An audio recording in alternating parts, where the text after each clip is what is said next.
If you love building apps but hate getting bogged down with slow install times, then you might want to tune in. Today, we're comparing NPM and Yarn to see which one speeds up your workflow. Let's kick off with NPM, or Node Package Manager, the OG of package managers that debuted in 2010. Think of NPM like a massive library. Every time you need a book, or in this case a package, you go to the main desk and request it.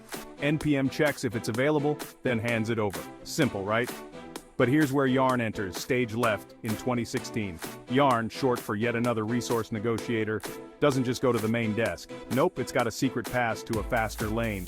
Yarn caches every package it downloads, so the next time you need it, boom, it's already there, no need to ask again. Speed is one thing, but what about safety? NPM automatically installs packages, which can sometimes lead to dependency conflicts.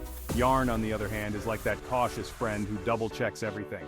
It creates a lock file to ensure all team members install the exact same package versions, minimizing works on my machine syndrome.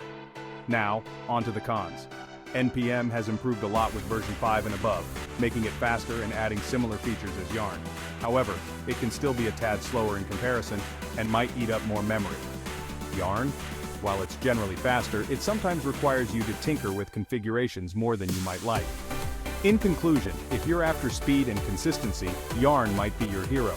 But if you value simplicity in a vast network, NPM is still standing strong. Ultimately, the best tool depends on your project's specific needs and your team's familiarity.